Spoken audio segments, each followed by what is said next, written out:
एक बार की बात है, एक गांव में एक चुड़ैल का साया था। वो चुड़ैल अगर गांव में कोई भी शोर मचाता तो वहां आ जाती और उसके कान काट कर ले जाती। एक रात दिनेश और बल्लू नाम के दो आदमी रात में खूब शराब पीते हैं और जोर जोर से गाना बजाने लगते हैं। तभी उनका दोस्त दीनू वहां आ जाता है और उन्हें टोकता है। अरे तुम दोनों ये क्या कर रहे हो? पता नहीं गांव में चुड़ैल का साया है और अगर कोई भी रात में शोर मचाता है उसे उठा कर ले जाती है। और तुम दोनों ने शराब भी पी रखी है। इतनी बदबू आ रही है तुम दोनों के मुंह से। दीनू भाई, अगर अपन ने पी है तो अपने पैसों की पी है, किसी के बाप की नहीं पी। रही बदबू की बात, माय डियर दोस्त, ये तो खुशबू है, खुशबू। ज्यादा अंग्रेजी ना झाड़ो मुझ पर, दोस्त हो इसलिए बताने आ गया। अभी भी कह रहा हूँ गाना बंद कर दो और चुपचाप बैठ जाओ। आए, ये होता है दोस्त। मालूम बिल्लू कितनी फिक्र करता है अपन लोगों की।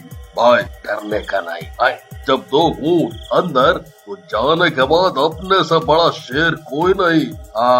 देख लेंगे उस चुड़ैल को भी। आए आए आ। उसके बाद वो दोनों दीनू की बात नहीं मानते और जोर जोर से गाना बजाने लगते हैं। तभी वहाँ चुड़ैल आ जाती है और उन्हें देखकर बोलती है, बेबी को बेस पसंद है। बेबी को बेस पसंद है। बहुत बहादुर हो शराबियों, मुझसे भी नहीं डरते मेरे शराब के शेरों, क्यों? चुड़ैल को देखकर दीनू वहाँ से भागने लगता है और दीनू को भागते देख बल्लू और दिनेश बोलते हैं, अरे कहाँ भाग रहा है दीनू? तू तो हमारा दोस्त है भाई। अरे भाड़ में गई तुम्हारी दोस्ती। तुम शराबियों के चक्कर में मैं अपने कान कटवा लूं क्या? अबे मेरी बीवी मुझे कान से ही खींचती है। कान नहीं रहे तो पता नहीं कहां कहां से खींच लेगी। तुम कटवाओ अपने कान, मैं तो चला। ऐसा कहकर दिनेश वहाँ से भाग जाता है। बल्लू और दिनेश चुड़ैल की तरफ घूमते हैं और चुड़ैल के पैरों में गिर जाते हैं।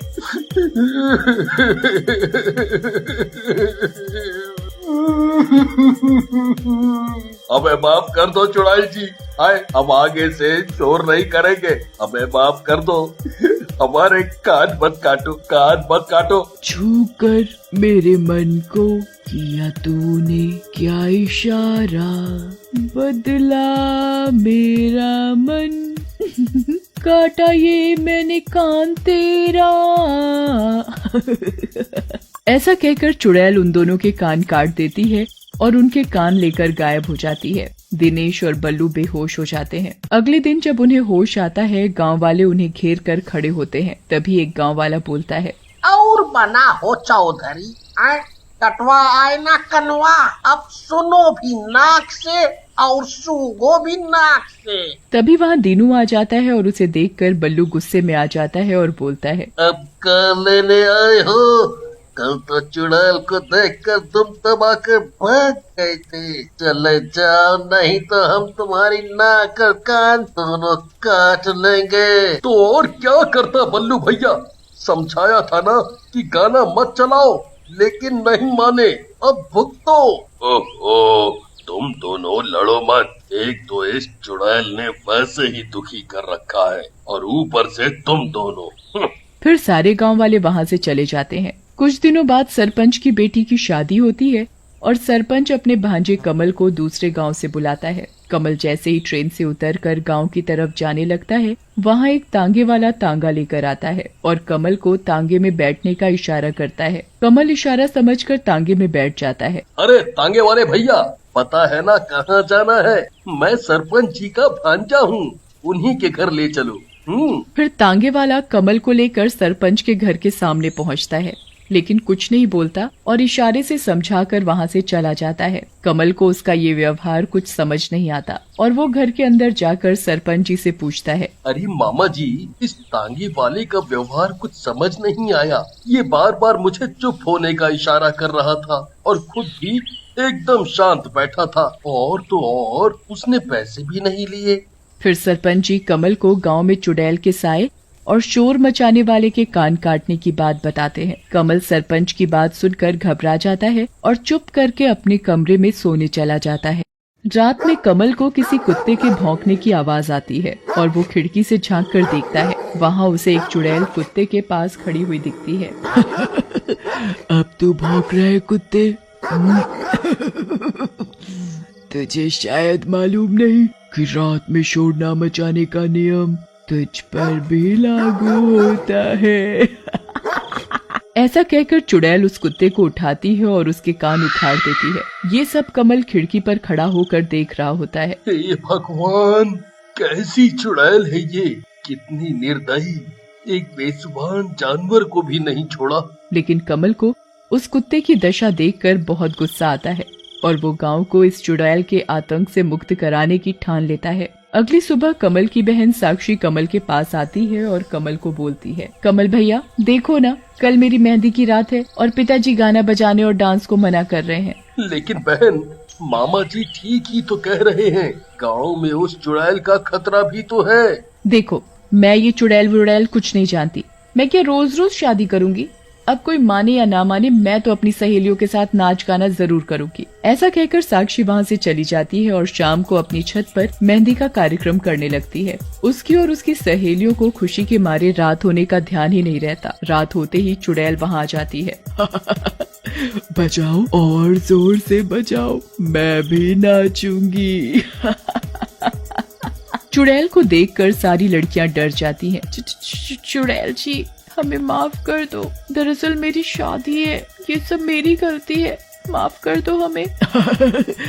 शादी है तो चलो, तुम्हें मैं मारूंगी नहीं, लेकिन नियम को ना मानने की सजा तो देनी पड़ेगी। ऐसा कहकर चुड़ैल वहाँ खड़ी सभी लड़कियों के कान काट देती है और चली जाती है। सभी लड़कियाँ रोते हुए नीचे आती हैं। उन सबको ऐसे देख कमल और सरपंच जी घबरा जाते हैं। बेटा साक्षी, मैंने तुमसे कहा था ना कि कुछ मत करो, और यदि कोई प्रोग्राम करना भी है तो दिन में करो, लेकिन तुमने मेरी बात नहीं मानी और देखो, वो चुड़ैल तुम सबके कान काट कर ले गई। मामा जी, इसमें साक्षी की क्या गलती है? वो चुड़ैल के डर से हम चुप तो नहीं बैठ सकते, हमें उसका मुकाबला करना होगा, और अगर आप कुछ नहीं कर सकते तो मैं अकेले ही इस दुष्ट का मुकाबला करूंगा।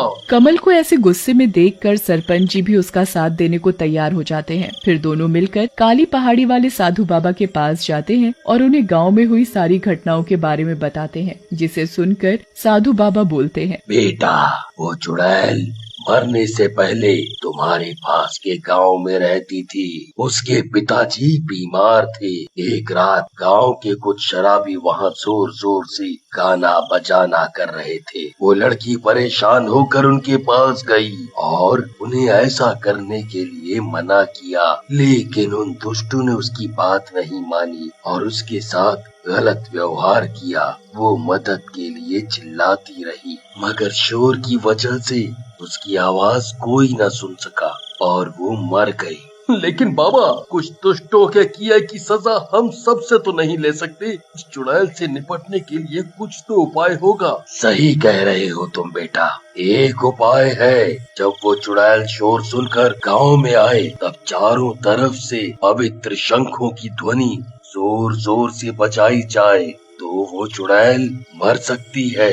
फिर कमल और सरपंच बाबा जी से पवित्र शंख लेकर वहाँ से गांव के लिए रवाना हो जाते हैं और गांव वालों के साथ मिलकर योजना बनाते हैं। रात होते ही योजना के अनुसार गांव वाले जोर जोर से गाना चला देते हैं। गाने की आवाज सुनकर चुड़ैल गांव में आ जाती है। ये गांव वाले लगता है पागल हो गए हैं, इनको अपने कानों से प्यार नहीं रहा, इन सब के कान काटूंगी मैं। तब ये शोर बंद होगा। लेकिन तभी शोर बंद हो जाता है और गांव वाले चुड़ैल को घेर कर जोर जोर से शंख बजाने लगते हैं और चुड़ैल बेचैन हो जाती है। बंद करो ये शोर, मैं पागल हो जाऊंगी, मैं खत्म होने वाली हूँ। लेकिन मेरी तुम सबसे विनती है कि रात में गांव में इतनी जोर से शोर या गाने ना चलाओ। जो मेरे साथ हुआ वो किसी और के साथ ना हो।